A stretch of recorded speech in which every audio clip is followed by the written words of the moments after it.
Church didn't used to feel like this. Now you walk in, and instead of peace, joy, and happiness, you feel heartache, shame, and some sadness.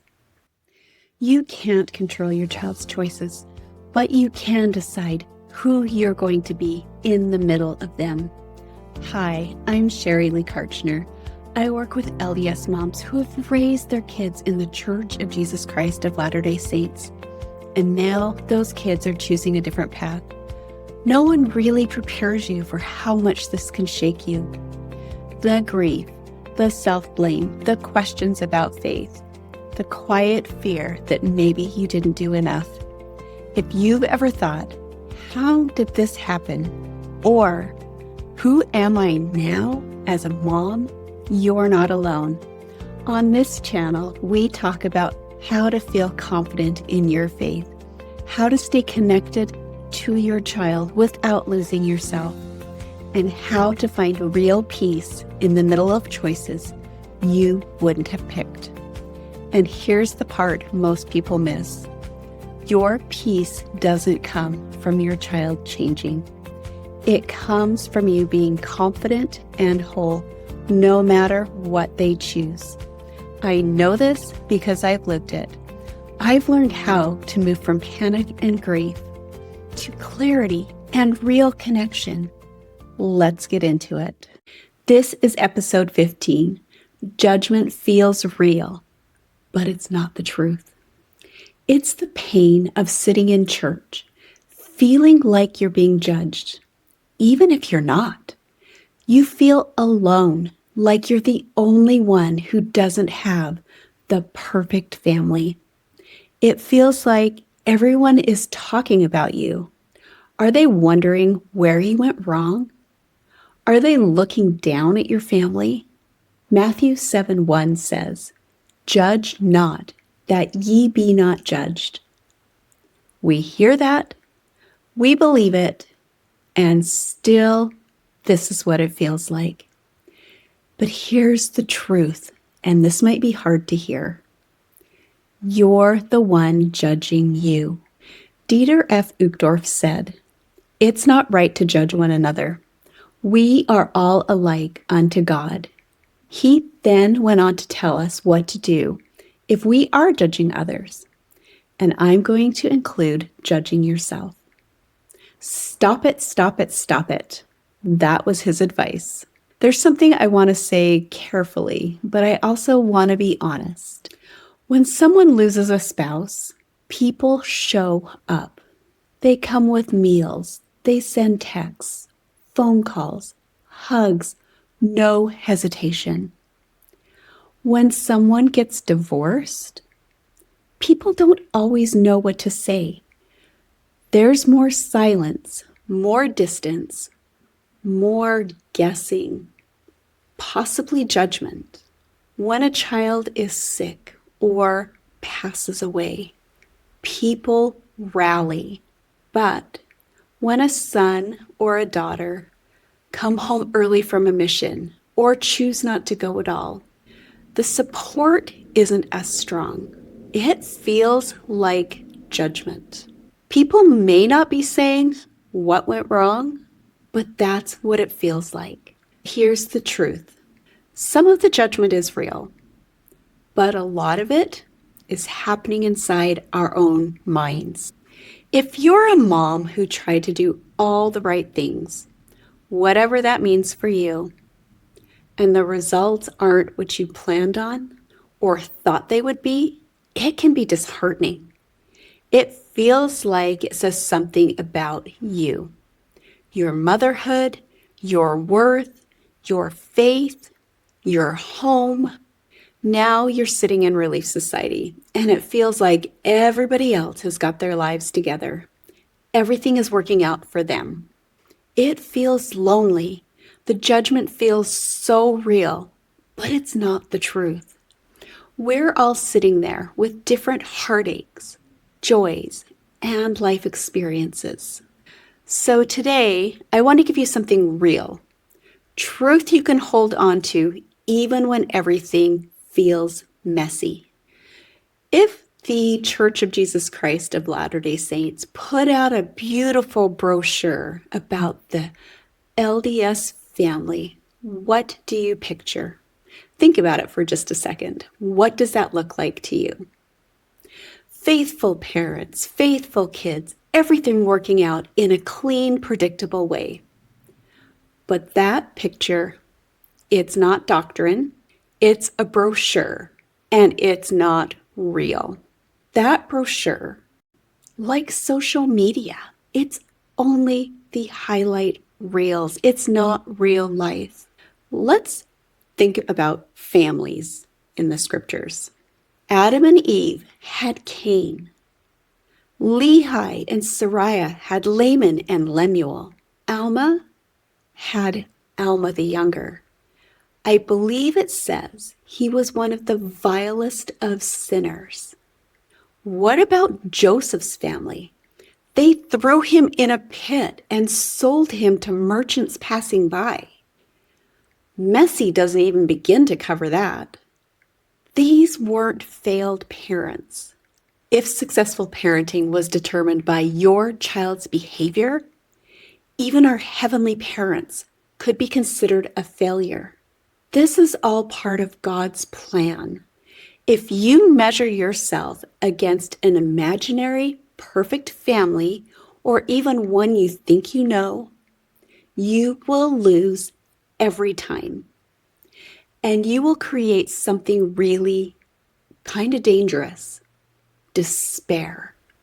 Because despair comes from comparing your real life to a standard God never intended. I've personally walked this road, and it's not one I recommend. A lot of my pain didn't come from what was happening. It came from how I was judging myself, believing it should be different than it was. There's a scripture that we use against ourselves. Jacob 5:41. What could I have done more for my vineyard? You've thought about it late at night. You've asked it in your prayers. You've played it over and over in your head, running through things that have happened and wondering what you could have done differently. What did I miss?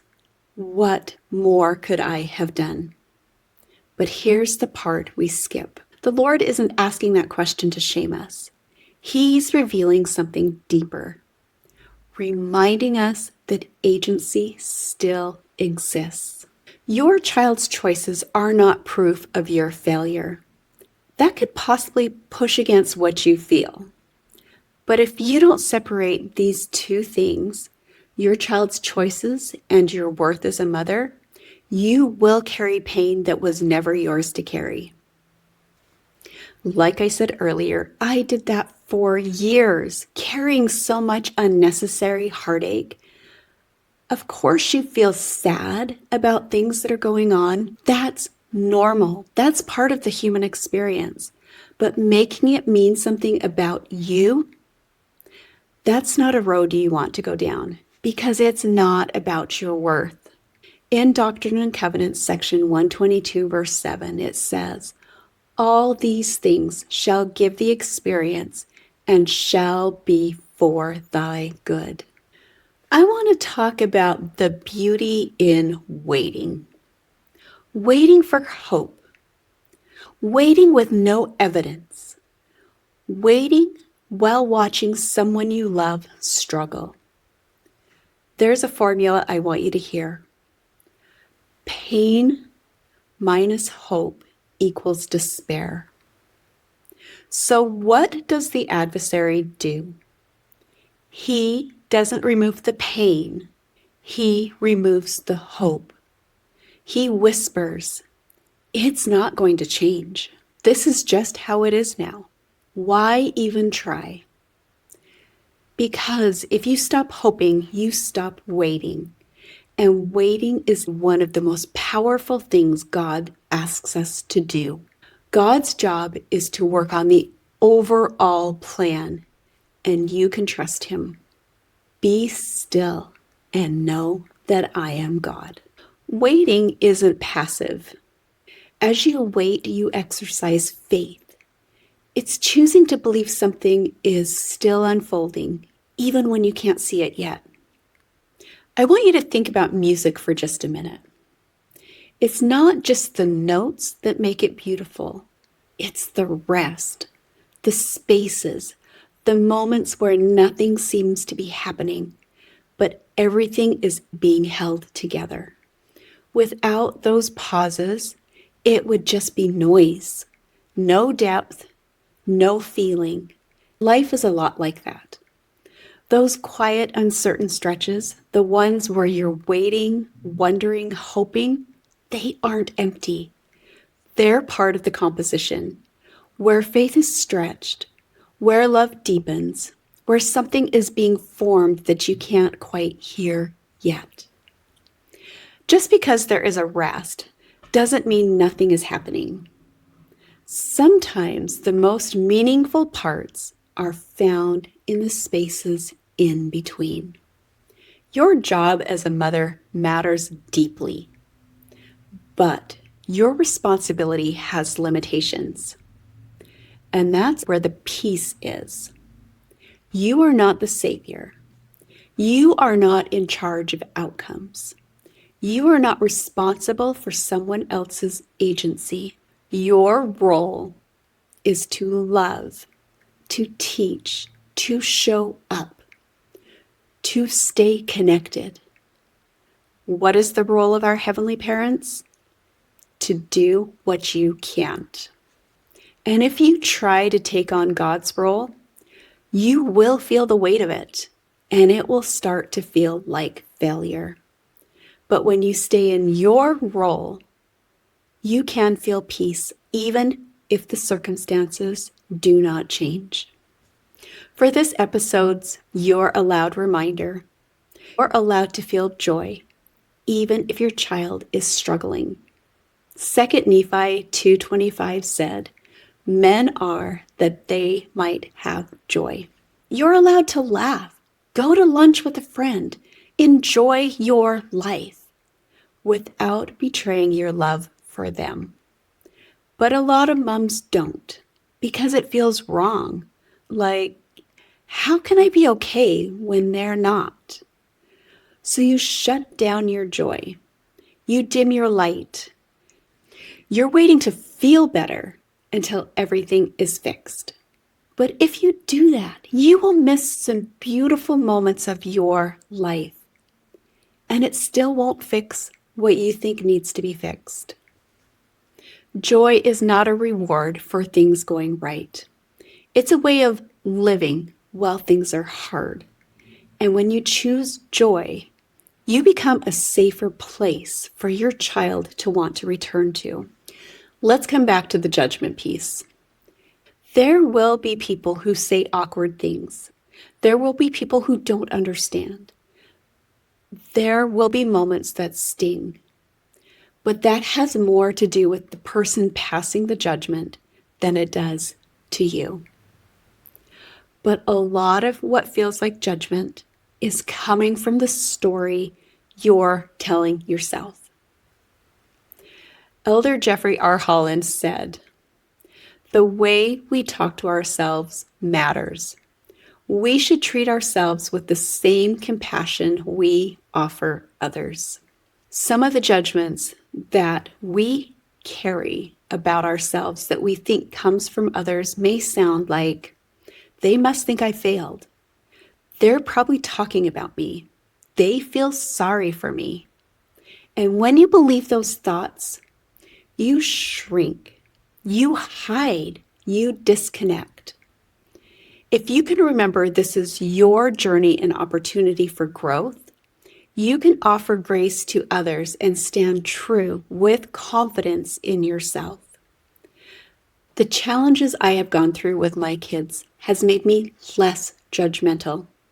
I am thankful every day for this new understanding that I would not have had I not gone through some difficult things.